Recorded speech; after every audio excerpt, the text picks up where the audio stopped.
Good afternoon, greater Philadelphia area. This is Toole Time Real Estate Radio on WWDB 860 AM. I'm Tom Toole. She's Michelle Ellis. No Sarah Tymon this week. Michelle is with Title Alliance. She's the operations manager there. We've been working with them for years. Very excited to have you on. And we've got a whole bunch of stuff to cover today. We're going to be talking about a Santa Claus rally with mortgage rates. The Zillow's annual housing forecast just came out, as well as the NAR settlement approval and the Compass Christies Merger jam-packed show, and also talk about Title Alliance and all the great things Michelle and her company do.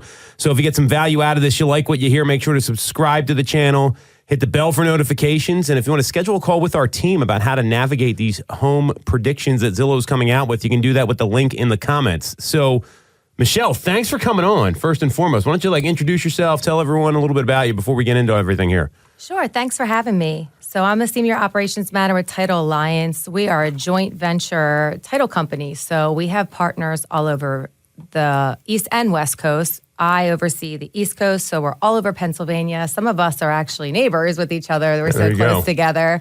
And we're down in Florida, New Jersey, and Virginia, and Indiana. That's my territory. And we have a lot of great agents and real estate partners. Well, we've been working with at our firm, I mean, it's got to be 20, 30 years now. We've been working with Title Alliance. Yep. And little known fact, what Michelle was talking about, she lived across the street from me late in my life before I moved out of my parents' house. But that was, it's funny how things work out sometimes. So grateful to have you on. Excited to get your insight here. We're going to talk all about Title Alliance, what you do there, the value of enhanced title insurance when we get to the last segment here. What I wanted to talk about first, what we normally do is talk about what's going on in the market. And we saw rates have come down a little bit. I was seeing quotes about 6 5/8. When rates come down, do you guys typically see a spike in applications, or how do you track that at your company? I'm very curious about this. Typically, it's refis when we see the rates come down, but so far we've seen very little refis. So right now, people are waiting for a bigger drop. So we know it takes some time to actually hit that mortgage rate when we start to see drops at the Fed. So what we're anticipating is more of maybe with the January drop that we're hearing about. And at that point, we're hoping to see more refis. Once we start getting them, it's typically a big boom, and it will take over 50% of our business at some points, depending on where that market is. We have those people who don't want to move because they love their rates. And then we have those people who are waiting for a significant drop that's worth going through the refi. Because some people bought kind of recently, so they want to make sure it's really worth it and not just do the little drop. They're waiting for that bigger percentage that they can really get. Is there you've got you haven't just done title work. You've worked at real estate companies Correct. and some other places. And I think you hit a great point here about what the Fed's going to do. Right now, our friends at CME Group, they do like a betting odds, right, on what's going to happen at the next meeting. Yeah. And right now, there's a 73.8% chance we're going to see another 25 basis point decrease at the meeting that's happening in December here. That's on December 18th. So, if that happens, we could see rates trend a little bit lower. A lot of the predictions are we're going to see 5.5 and 6.5 in that range next year.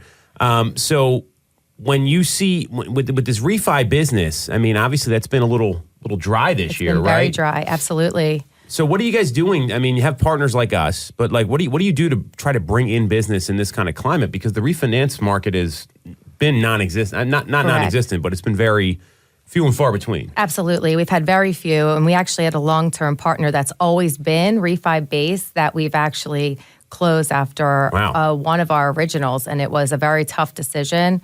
And with the trends of the markets, it just made the most sense for them and us at that point in time, and it was really disappointing. We held on to it as long as we could, but we just knew that for the foreseeable future, a refi business was no longer going to substantiate themselves, and without that any other business being in just sales and just refi, it wouldn't work.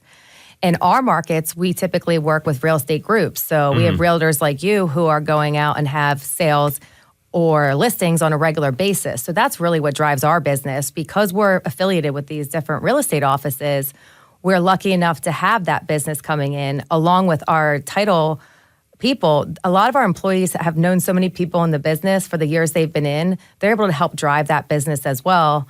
And then when we have that opportunity, we partner with the mortgage affiliates, mostly within the real estate offices we have, to get those refis. And so a lot of times they're one of our partners as well.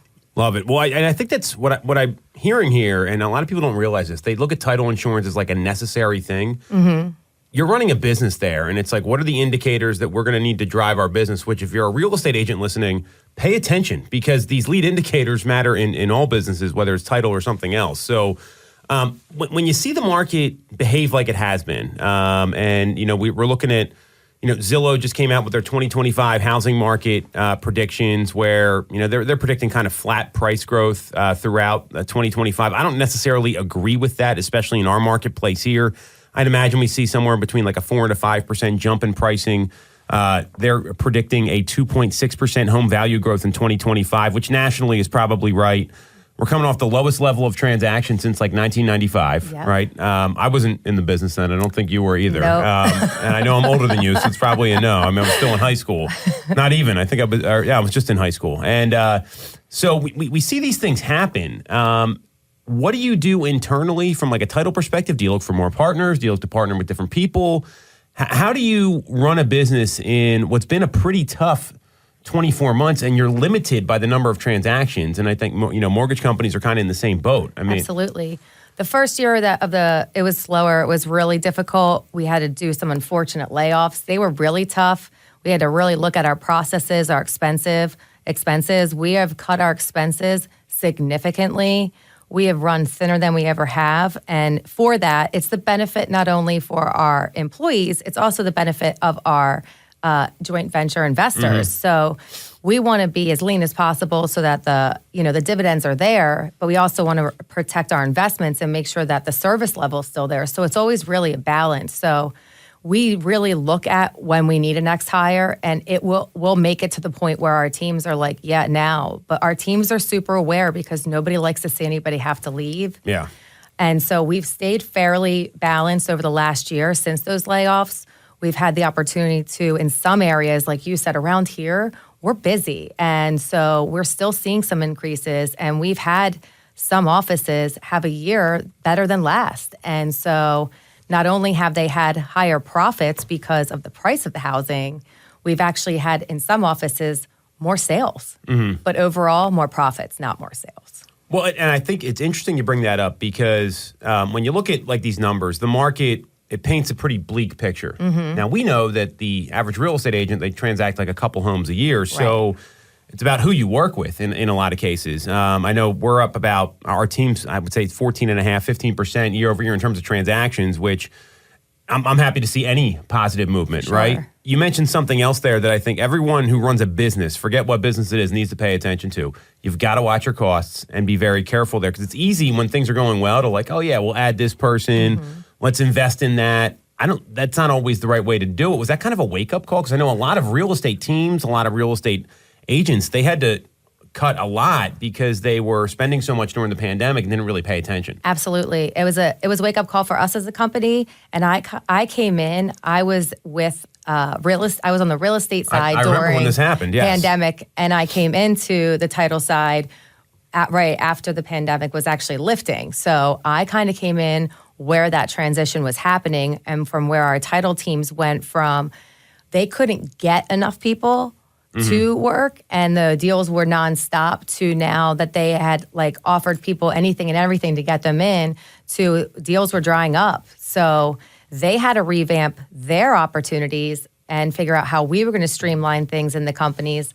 And with our partners and our agents, we spend a lot of time with them and see what they were dropping transaction coordinators, they were dropping assistants, they were looking at, hey, do you guys need anybody? Because I would love to do some part-time. And we're like, we have our own people we're trying to save. It's a difficult time, and you realize where you're actually spending that money.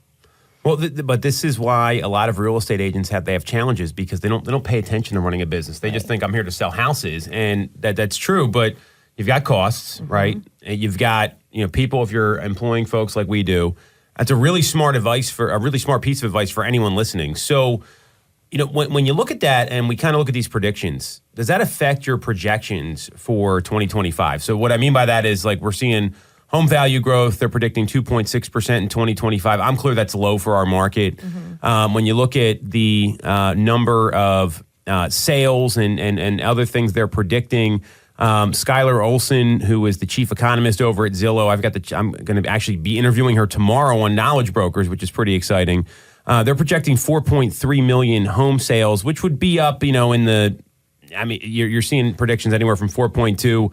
NAR is at 4.9 million. I think that's way too high. The average is 4.34. If we're coming off like a 4 million plus or minus number of homes that sell, you're looking at like a 9% increase. Does that affect your projections for titles when you see these kind of predictions come out? How do you look at this data from a business standpoint? Because I think, consumers need to be paying attention, but no one ever talks about the title side or the mortgage side and projecting these things. We typically look at this. We'll look at this. We'll look at local areas so we can dive in a little bit deeper. We'll look at NAR and we'll look at certain areas, parts of NAR where our offices are and dive in deeper there. Mm-hmm. And then, we also turn to our partners and say, what are you guys projecting? What's your goals? Where do you intend to be?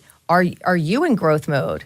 Like you guys opened a couple offices this year. We know that you're in growth mode. So when we're building a budget for you, it may be different than the office down the street. Smart. That may be in more of a, we're hoping to stay steady next year goal. It depends where each office is at and where their locations are. So, and just in Pennsylvania, we go all the way up through the Poconos into like Scranton. It's a little different up there. Yeah. And then we go out to Lancaster. So they're very different areas. So we really have to hone into those specific areas and have those right conversations. So it's great to see it across the country, but you really need to know where you are, just like you need an agent for the area you're looking at, because the agent from outside that area, are you really going up to Scranton? No. You can do your best, but there's all kinds of strange things that aren't here. Yeah. Well, and you know what? There's agents that'll do that, and that's the sign of like a bad agent because they're just chasing business instead of focusing on helping people.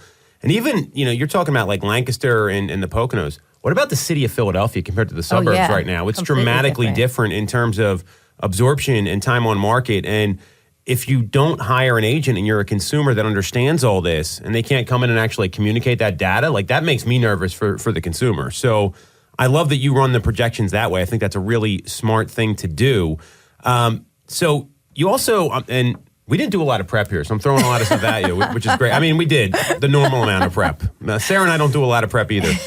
So, there's people right now, they see all these projections. So it's like rates came down, prices are going to go up, more homes are going to sell, and they're thinking about moving. But a lot of folks say, I'm going to wait until after the holidays. So you just moved. I did. On the consumer side. So I'm clear that anyone thinking about moving right now, they should be looking at 5 things that they should focus on preparing for. What did you do prior to, you've got real estate experience, you got title experience. What did you do prior to the move? What were some of the things you prepped? We prepped our outside. Okay. So you prepped the house. We wanted to make sure the house looked really good. We did our homework. We met with our mortgage person. We found out what we were giving up. Yeah. Where we were willing to go. So our goal was to downsize. And, there's a mix of it seems like where people are going now. In some of the articles you read, people are looking to downsize again after increasing the size of their home during the pandemic. Mm-hmm. So we were the downsized people. So we were willing to get up that rate because we were actually going down. So it was a win for us. Mm-hmm. Even if we were going to expand, we would still be investigating what that looked like in terms of finances for us, in terms of where the market is now. And honestly, some of it was too just like researching the area we were going to.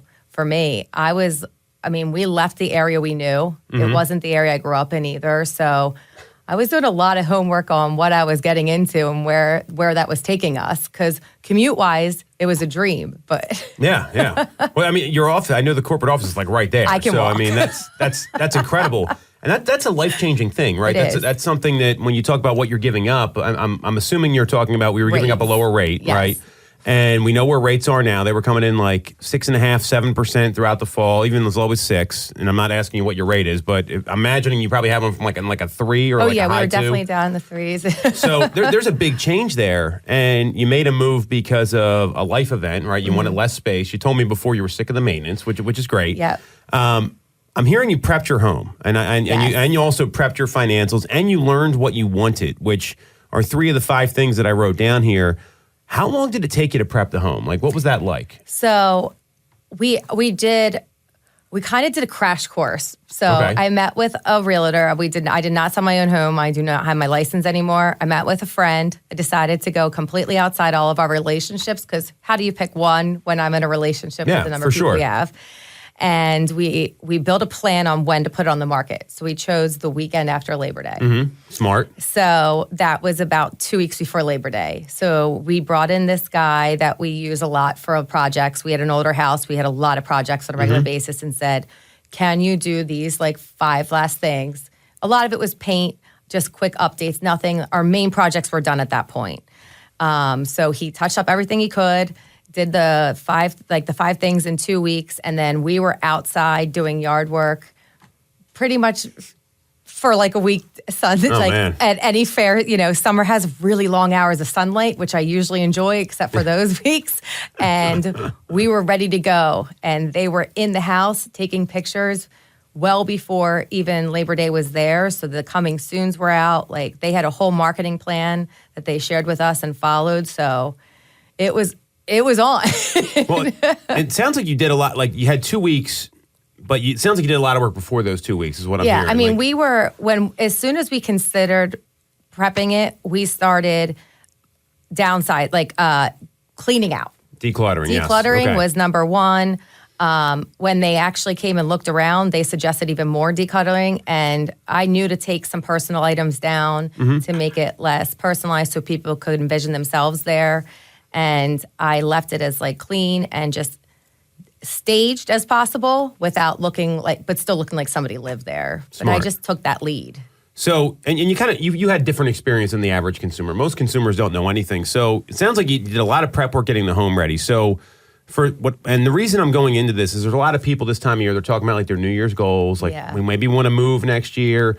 The smartest and most savvy consumers now, what they're doing is they're getting ahead of this stuff. Like they're having these meetings, they're strategizing about I love that you time the market, right? I think that's really smart because I don't know there's a bad time to list your home, but there's some times you want to avoid. Like don't put your home on the market the day after Christmas, right? Or the night before. Or the night before. Or like Thanksgiving weekend might be a little slower. Unless it's already vacant. Like there's always the exceptions. But if you can time it, I think it's really smart to wait until like right after Labor Day. And then you had a plan in place. So the home prep can be kind of overwhelming. Sounds like you got a lot of great guidance there is what I'm hearing. Absolutely. And then we agreed to let him have the house for the weekend. Smart. So it was like all open houses every day. So we just stayed away for the weekend. Well, that makes your life easier. I've been through that. And, you want to have the home available, but you also got to live there. Yeah. So that's very good advice. So you had some good advice there.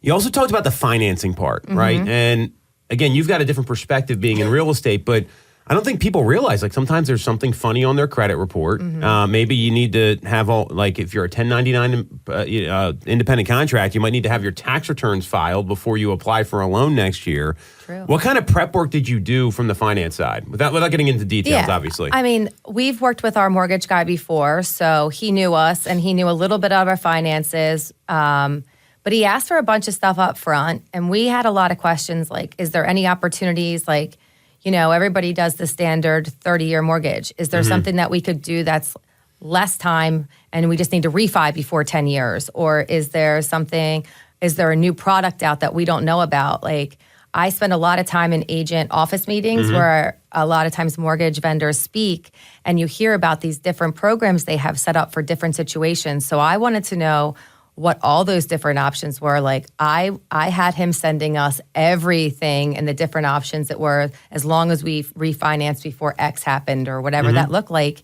and what our willingness or risk that was for us. Because the risk is also it could go higher. So that was a risk we had to decide personally if we would take or not, by doing some of those things. But I mean, just making sure that you've asked every question and opportunity, because if you're short on cash now, but you know that you're going to have more come the future, there could be a program better for you than that 30-year that we all I feel like we default to as a consumer. That's great advice. And what I'm loving is how much prep work you did, because a lot of people, they just like see a house they like and they want to go look at it and buy it. And that's the biggest mistake you can make in the market, because what if there's multiple offers? What if it's a competitive situation and you don't know? So you prepped your finances, you got your home ready. You also learned about the areas and what you wanted. So you moved probably about 20, 30 minutes away from where you were.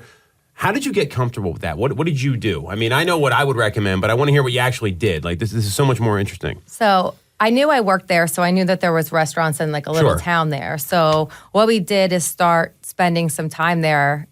We spent some weekend time there so we could see what the activity was like on a weekend.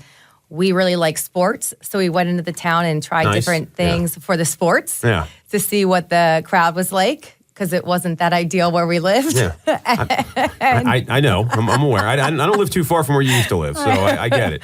And so we just tried different things within that town to see how we'd feel and fit into that town and if it was the right fit for us. So this is the same advice we give consumers. I love that you took your own advice, having a real estate background, right? Like, go check out the place on the nights and weekends, right? Because that's when people are around. You can go there at 3 o'clock on a Tuesday. Maybe you see some kids getting out of school, but that's not really going to show you what's going on. Did you drive by a lot of homes? Like, did you also look at some stuff you maybe wouldn't like but wanted to see it anyway? Like, what did that search process look like? For me, for the search process we were only interested in a townhouse. So it limited our options significantly because we wanted to be in walkable distance. I knew of a really great neighborhood, but it wasn't in walkable distance. So it really limited us. And the one I really wanted was the one we were in, but by no means did I think one was actually going to be available. And it just was kind of a luck of the draw. We went and saw it and we bought it. So that's what normally we happens, offered on it, but it wasn't a quick offer. It was a lot of negotiation because we weren't even on the market yet. Because our realtor made us go look at houses and we're like, no, because worst case, we'll just find somewhere temporarily. And he's like, absolutely not. You're going to have to go look and you're going to have to do this part that you don't want to do. Smart. As if, it doesn't work, you're still going to have to know the area because maybe you do have to concede after a while, depending on how your commute is from what you decide 100%. To do. So you figured out what you wanted. You prepped your home. You got all your finances in order. I'm imagining you had a good understanding about the process. Yeah. Did your other half have a good understanding?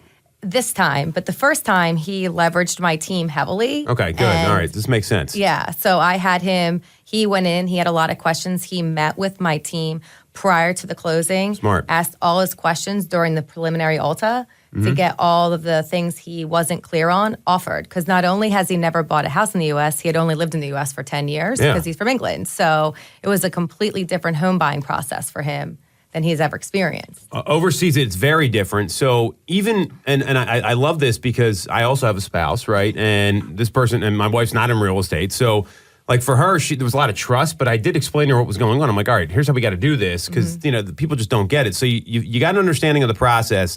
And the fifth thing is, what did you know about the market? What did you understand about the market when you decided to move? Because it sounds like you decided to move in spite of maybe it not being the ideal conditions to buy. Probably good on the sell side. Like, did you get an understanding of that before you actually made a decision? Yeah, so the amount of time I spend in office is listening to our different meetings with our agents all over the place. I have a lot of time I get to listen and hear their feedback. And you're hearing the over asking on the seller side, and you're hearing how much the buyers are struggling to meet these. And I said to my husband, selfishly, I want to do this because we're the sellers in this situation. And I understand we're on the buyer side, but we're downsizing. This is a win for us. Yeah. This could be money we'll never be able to see again on the house we had. So we decided to give up our low interest rate for the opportunity to make more on our house. Smart. Long term. Well, and so listen to what all this work she did and Michelle did, and you're in the industry. You understood the process. You got your financials in order. You started prepping your home. You learned what you wanted, both you and your husband, and you got an understanding of the direction of the market. And this is really why, and what it demonstrates is the importance of meeting with an agent before you want to go make a decision. Because so many people, they rush into these things or they don't know what's going to happen. And then it's like, what do you mean I got to compete with other homes? Right. Or what do you mean the rates are this? And most agents make the mistake of showing homes first and educating later instead of flipping it around. And if you're one of these people that's hearing all this stuff about the 2025 direction of the market, what's going on with housing, rates are coming down, you got to understand those 5 things first, or at least 4 of them. Maybe you don't have a home to sell, right? But you want to get all this in place. Did that make it less stressful for you doing all that prep work beforehand? Absolutely. And that was the first time we ever sold a house. So I've never been on that side before. Stressful. It is stressful. And I will tell you, despite being in the industry, I still relied heavily on my agent. We asked him a lot of questions throughout the process.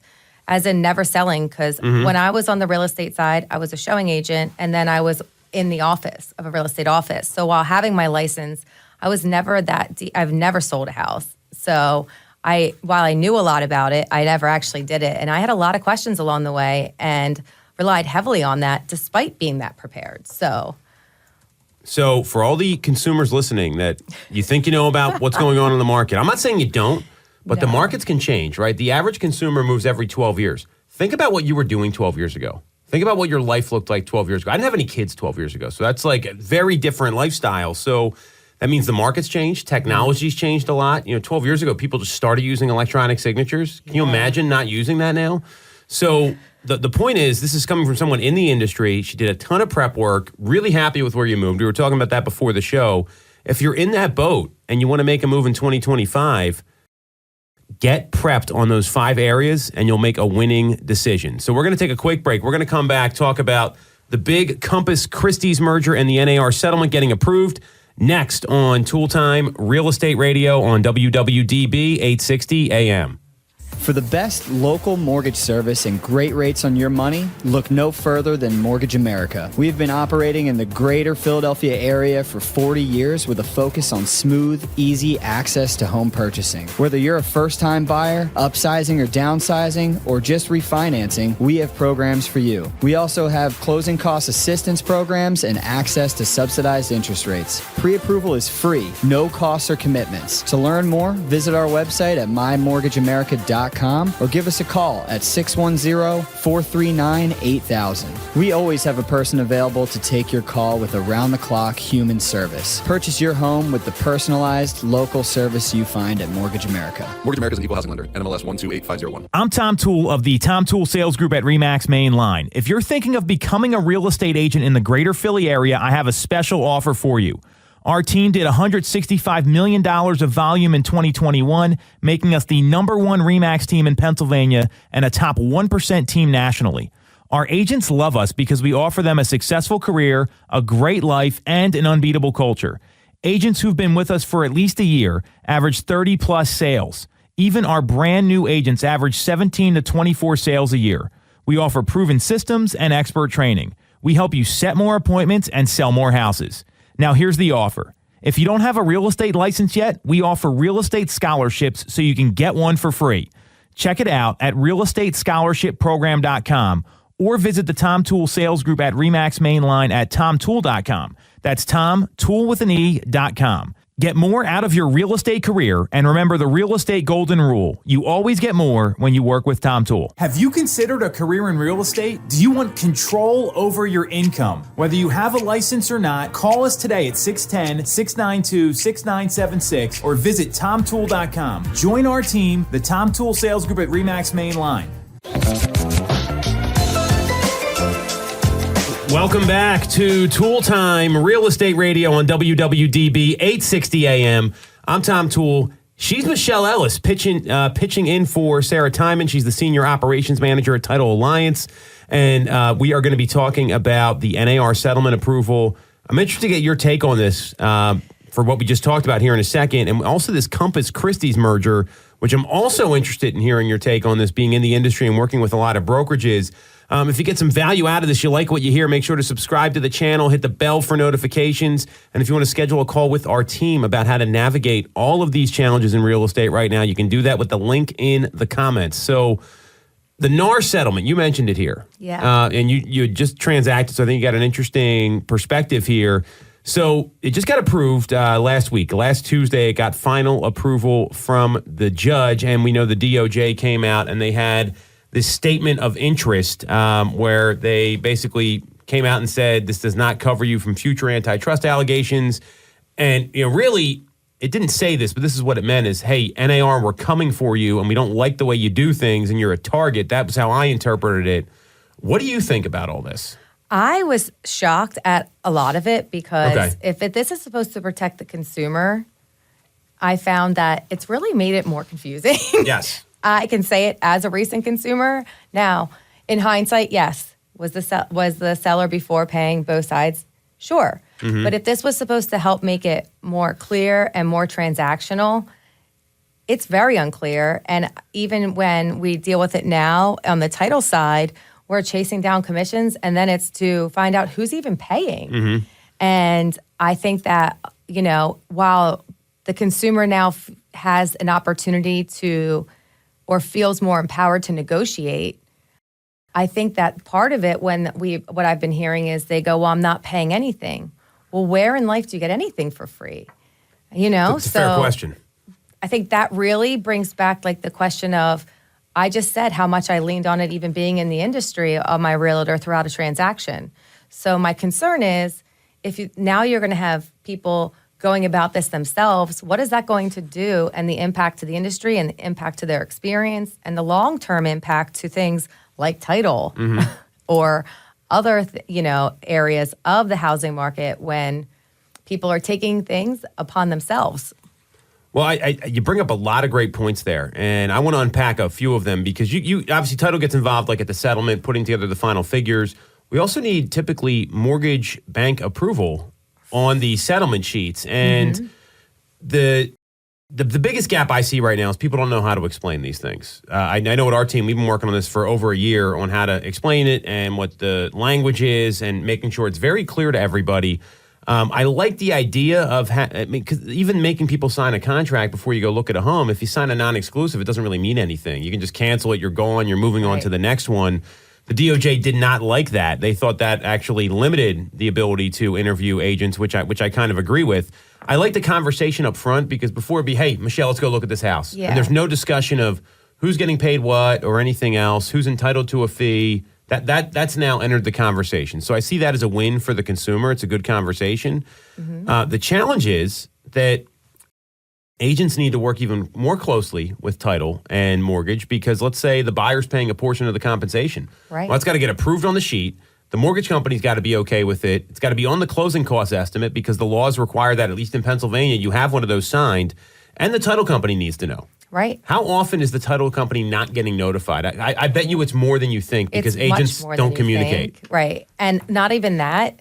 It's the part where the buyer's paying because if we find out too late, the mortgage company's not always approving it because depending on the amount, it may be too high and interfere with their debt to ratio income and therefore put them out of that loan price. So all of these things matter. And it's just almost like you need like a graph or a chart with them really early in the conversation about here's how much you can spend on your mortgage. You're probably going to have to pay some part of a commission. They almost need a line for that now. It's like every industry, what happened was your forms changed. Our forms didn't change. Mortgage forms didn't change. So we're backpedaling into how to retrieve your information. And so is mortgage. And I think, we talked about this with a couple of lenders that we work with. And obviously we work with Michelle's company, Title Alliance, very closely.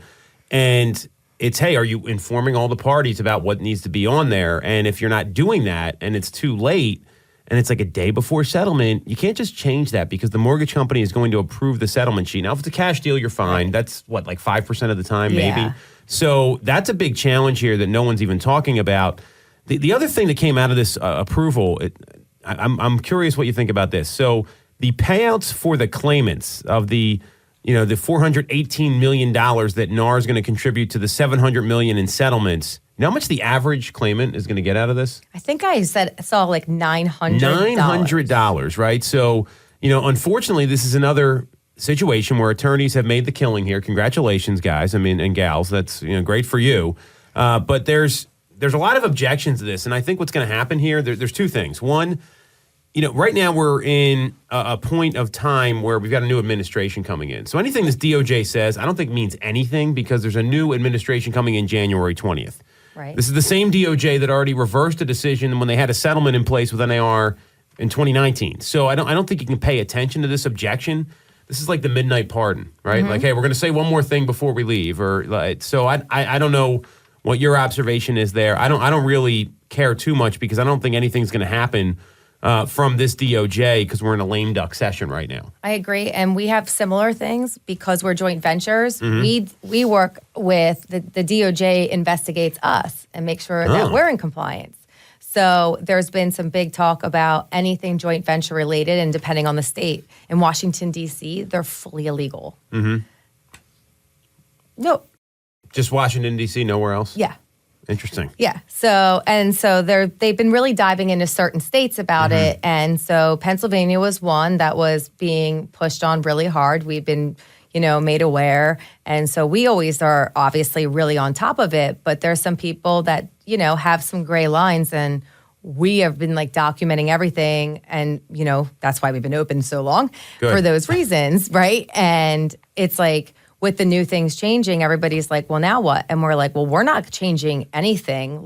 Certain rules are certain rules, but it goes back to, for your side, when they're changing documents, that's not a law or a rule. That's just NAR. That's NAR. It's an NAR rule. Yeah, that's so exactly it's an NAR what this rule, is. which can change again. Because wasn't there already conversation about your paperwork changing again? It changes all the time. Yeah. I mean, and I think the issue is that the compensation being disclosed, no matter what it is, now that there's more than ever, because this has always been an option, by the way. Right. There's been times when buyers have paid the compensation. That's happened before.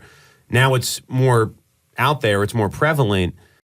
It's got to be disclosed. That's all it is. And usually when there's problems at settlements, it's because the agents don't tell anybody what's going on. And I mean, that's just what we've observed. So that's where it's important having a good team around you, where you got a transaction coordinator communicating with title. That's what our office does. They make sure all this stuff gets communicated. The only time there's an issue is when there's some secret addendum that an agent put together. So I tend to agree with a lot of what you're saying. I think it'll be interesting to see what happens once we get into post-January 20th right now. For sure. The other piece of industry news, so you work with a lot of brokerages, not just ours, right? Yes. Teams, all that sort of stuff. So yesterday, Compass announced they acquired Christie's International Real Estate and At Properties. So it was it's a merger valued at $444 million. It combines $150 million in cash and 44.13 million shares of Compass Class A common stock, according to the 8K filing with the Securities and Exchange Commission. This is interesting because it brings 100 independently owned affiliates across 50 countries into Compass. Robert Refkin came out and said the partnership's going to allow us to empower strong independent brokerages and broker-owner entrepreneurs around the world. Blah, blah, blah. Our companies share the same passion. They do have, Christie's is a legitimate brand. For sure. What do you think about this? Because there haven't been any mergers in a while. I think everyone was kind of on hold with this NAR stuff. Yeah. I'm wondering if we're going to see more coming up. I would imagine there's some very vulnerable companies right now. Not a lot of brokerages are that profitable. This is the reality of the business. You deal with a lot of them. So what's your observation? Well, I here? was just thinking back to some of the meetings that we have quarterly with your team. Sure. Just in general, if we look at where they are, right? We look at, and we have a couple that are really big, and then we have the rest of them all sitting down here. I mean, the ones we're talking about sitting down here real low, where are they going? They've got to go somewhere, and those agents need to go somewhere. So I think we'll see more. Now, what's the real impact? It will depend on the productivity of those agents. I think this is, again, it's going to continue to be that market where you can absorb whomever you want, but the productivity of what those offices and those agents are doing and their output is really going to define whether the merge is successful or not. Well, and mergers can be tough. It depends. A broker like Compass, Whose name? Yeah, well, I think it's probably going to be Compass. Would be my guess. I mean, I don't know what that's going to look like. I think the thing is with Compass, and they're buying these. The name's going to change, right? Most are going to stay. Probably some are going to leave. Now, you're talking about these other smaller independent offices. That, to me, is tricky because you talked about agent productivity. Most of their agents aren't that productive. I mean, and they're maybe doing 5-6 sales a year, and they've been in the business 20 years. I don't know that you can make that person productive. I think there is an opportunity for an agent. You can't motivate people, right? Yeah. I mean, you've worked at real estate companies. There's some people that come in, they're driven, they know what they want to do, and there's others that they're okay doing that. And that's all they want to be, and that's fine. But you can merge as many of these companies as you want together, but they're still only going to be the top 10% or the middle 25%, right? That are the top people. And then you have your middle, and then you're going to have your bottom, no matter where you are, that do those 1 or 2 deals a year. And Christie's has they don't have a big presence locally here. I mean, no. But they do have a large, it's like a luxury real estate model, and I think that flies in some places. Yeah, our market is not like this like luxury, like people talk about they want to do luxury real estate. You're chasing like 3% of the market. Yeah. At least here. Go out to California. New York you can City, see yes. New York, those areas. And they talk about their, Northern California operation and some other places. I think there is a market for that for sure. If you're adding agent count, that's great. I think, but when you look at merging with smaller independent offices, I think you're going to see some of these like mid-sized companies get bought. And I think that could probably happen here because you deal with a lot of like broker owners and people that run these companies. Some of these companies don't make that much money, and it's like, what are they going to do? What's their game plan? What's their exit strategy? I think that's a question for a lot of realtors right now, overall. I mean, some of our best partners have been in the business for so long. What's their transition plan? You can own your real estate company for how long, but where's it going? Who's next in line? Who's taking over that legacy for you? For sure. And I spoke to like Jack Miller at T360. We interviewed him on Knowledge Brokers as well. And he said one of the biggest challenges right now is the aging leadership in real estate. I'm not talking like 50 or 60. We're talking like 75 plus for a lot of these folks. And at some point, they're either going to retire or, something else could happen. I mean, that's the reality. So this is going to be interesting. I think you're going to see more of this, though, because you look at some of these companies out there. I just wonder how they're even getting by sometimes. And I think that, yeah. It's interesting. I mean, Compass has been, they finally got profitable and looks like they might have spent all the money on this merger for all I know. Yeah. I mean, I'm not really sure. So it's pretty interesting to me. I mean, it could be a good move for them. We'll see. It's a way to add agents, that's for sure. They've been profitable for 2 quarters, right? Yeah, that's a big merge for 2 quarters. Again, I think, I always have a tough time with these Wall Street numbers, right? Like if I was only profitable for 2 quarters at our company, or imagine if they come to you and they're like, all right, Michelle, you're in charge of profitability, and you come like, well, we got 2 quarters out of it just wouldn't. You'd probably get fired, right? I will tell you, my boss would be like, unacceptable performance. I don't really get it. So, but I mean, that's publicly traded companies are different, right? Absolutely. They have a lot of money coming in. So I bet we see more of these. I think it's a good move for Compass if they can move towards profitability, because one way to do that is just sell more houses. Absolutely. So it'll depend what their comp structure looks like.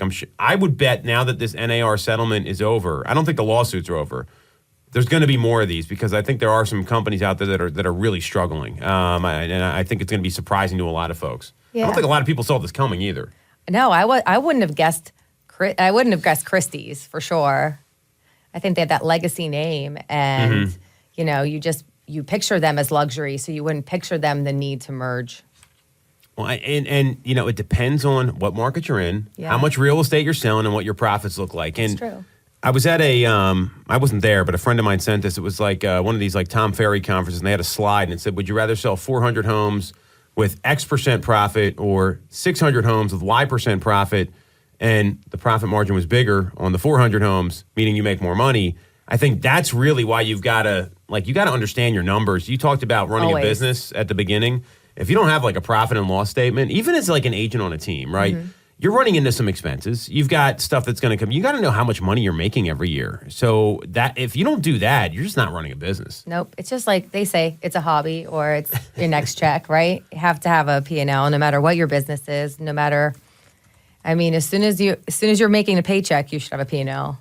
I agree. I mean, it's a person. It's called having a budget, right? Yeah. That's all it is. So, got it. All right. So, why don't we take a break? I'm going to come back and talk all about Title Alliance, what your operations manager job entails, because I think that's one of the toughest jobs in any company. It's kind of like the disciplinarian in some cases. Sometimes. Not easy, right? I know what Wendy, our operations manager, goes through. So we're going to come back and talk all about Michelle next on Tool Time Real Estate Radio on WWDB AM. You shouldn't have to deal with all the red tape when getting your mortgage from a big or online bank. At Mortgage America, we have access to big bank money, but with the personalized and detailed service of a local bank. We are here in your community and ready to serve with fast settlements, low down payment options, and first-time homebuyer programs. Pre-approval is free, no costs or commitments. For more information, visit our website at mymortgageamerica.com or give us a call at 610-439-8000. Mortgage America's equal housing lender. NMLS 128501. The Tom Toole Sales Group is the #1 RE/MAX team in Pennsylvania with over $165 million in volume for 2021.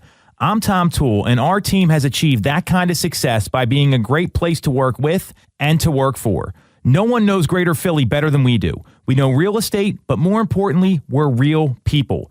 We hire the best agents and we give them all the tools to succeed. Even our brand new agents sell 17 to 24 homes a year because our team delivers the best experience in real estate. Teams deliver a better experience than individuals, and we're a top 1% real estate team in the country. We call it AAA service. We're your advocate, ally, and advisor. Because this isn't a transaction to us, it's a relationship. If you're buying or selling a home, call the Tom Toole Sales Group at RE/MAX main line at 610-692-6976 or visit tomtoole.com. That's tomtoole.com. Sell your home for more, and remember the real estate golden rule. You always get more when you work with Tom Toole. When you're getting a mortgage, you shouldn't have to sacrifice great service just to get a great rate. At Mortgage America, we've been lending with this philosophy for over 35 years. We have access to great low rates without the complications and delays of big or online banks. We're a local Pennsylvania lender with loan officers that you can actually meet. As PHFA's #1 lender, we specialize in all residential mortgage programs, including first-time buyer programs and low down payment options. For your free pre-approval, call us at 610-439-8000 or apply online at mymortgageamerica.com. Mortgage America's equal housing lender, NMLS 12850. All right. Welcome back to Toole Time Real Estate Radio on WWDB 860 AM. I'm Tom Toole. I'm here with Michelle Ellis, the Senior Operations Manager at Title Alliance, and we are going to talk about everything she does at Title Alliance. It's a huge company. We've been partnered with them for decades, and there's a lot of things people overlook when it comes to title. And I also feel like title gets beat up a lot in the transaction, which to me is nonsense because it's usually someone else didn't do their job and then you put it on paper and they yell at the title company. So if you get some value out of this, you like what you hear, make sure to subscribe to the channel, hit the bell for notifications. And if you want to schedule a call with our team about how we can help you have a great experience with Title and Title Alliance specifically, you can do that with the link in the comments. So I guess my first question for you, what is a senior operations manager? What's like your job description like? Because operations is a tough part of the business. It's also very necessary because if you don't have a good operator, you likely don't have a strong business.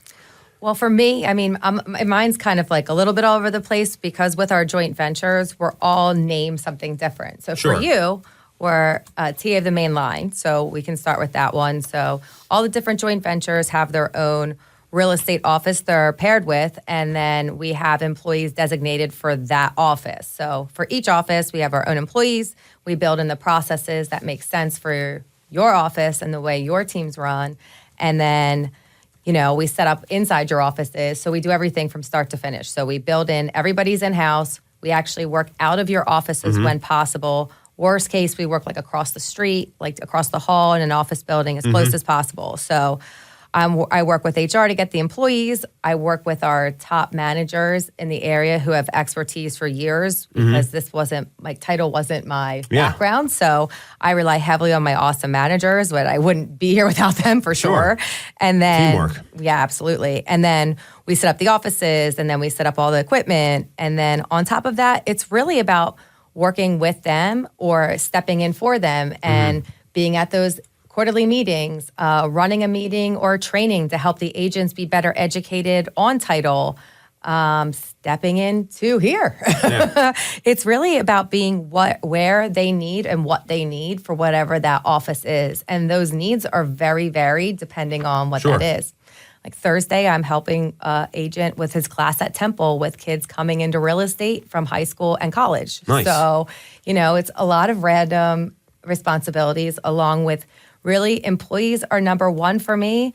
And I have a partner that I work with a lot, and his is more on our agent relationships. And then I'm like backup relationships, obviously, as well. Sure. And then our main investor owner, which is your father in that relationship with here. So they're all very different. And at the end of the day, it's all going to the same place, is to be successful to you guys, but really the clients. So first line of defense, you guys, but second line of defense is really that client experience and getting them to the table.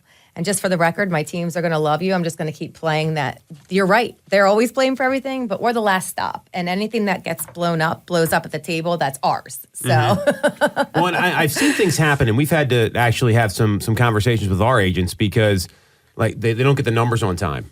Title didn't send the numbers. I'm like, no. The mortgage company did not send the numbers, and Title is responsible for putting them together and making the sheet work. But that's an education point. And I think they just look at the person who's delivering it. Title gets beat up a lot. And, you mentioned something earlier about like DC and these joint ventures and these sort of things.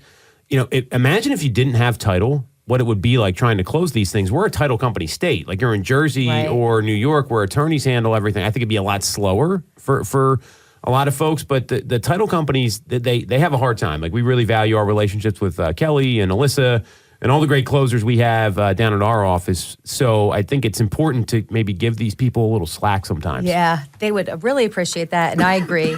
Because we're like, sometimes it seems like they think we're on the opposite side of them when the reality is we have the same goal as them, but our goal is to do it legally and in compliance with our underwriters. So the relationship we have that makes us different is we have really great relationships with our underwriters. So when they tell us they need something, it's to make sure that when they get that policy is not full of exceptions because they did not provide what we needed. So you can go to anybody and they'll say, oh, you can do that, or you can do this, or we'll do that. That company takes on the risk, but if it doesn't go through or that money never comes back or that something falls through, you gave your client that policy, it's going to have that exception on it, even though they told you they'll take care of it. They can't override an underwriter, so they can promise you whatever they want. But at the end of the day, the underwriter is going to say, we told you no, and if it doesn't clear or that escrow hold doesn't, if the company decides to hold the escrow for them or whatever, and like we say, we have to, and they say you don't have to, the company's going to pay that out as a loss to themselves to put your client right, or your client's not going to have that coverage. So, I mean, some of these people saying yes, they're doing it at a risk to your client's policy. So we like to stay in the lines that our underwriters give you to make sure your clients have what they paid for. And I think that's a really big difference versus others. And what we do is our relationship's so great. We've had the underwriter on the phone with our clients and the agent explaining tough situations and giving them the clarity that we just couldn't seem to get through to them. And not because we didn't do our best, but maybe they just needed to ask it another way or hear it from somebody else. And they're that willing when the time comes if necessary. But our teams are educated and they're licensed and they're ready to go. But we have that extra backup. I love what you said there about the availability of the underwriters. It is virtually impossible to talk to an underwriter in mortgage. Like you can never talk to those people. Exactly. Most title guys, I love the ability to walk into Kelly or Alyssa's office and say, hey, like we're having some trouble here. Can you walk me through this? And that goes a long way when people are all stressed out. They're moving. It's towards the end of the transaction. A lot of the stress has nothing to do with title. It's just that they want to get this over with. It's the whole procedure. 100%. So what you really explained there to me was like the difference between a good and a bad title company. What are some of the myths about title insurance that you feel like people run into? Because I think that this is something, again, that it doesn't get explained properly. Yeah. So one of the ones that I always like to hear is title insurance is expensive. Well, it's expensive.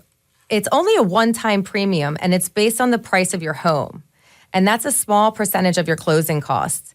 And when you do the enhanced, it's as long as you own the house or your heir owns the property. So it's one time. It doesn't renew annually. There's no other payments. It's one time, and it protects everything for the lifetime of your home. So to me, is it expensive? I mean, it's going to be there a long time. But what people don't realize is when I've had homes I've sold that I end up, I had them under contract. They didn't settle because they didn't get title insurance. One example comes to mind where it was an arm's length transaction. We don't need title. The family bought it from somebody else. Well, when we went to settlement, there was something in the policy that showed the church next door owned the portion of the driveway and they had no access to the house.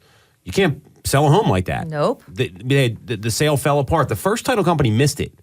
Second title company was a title alliance company. They picked it up.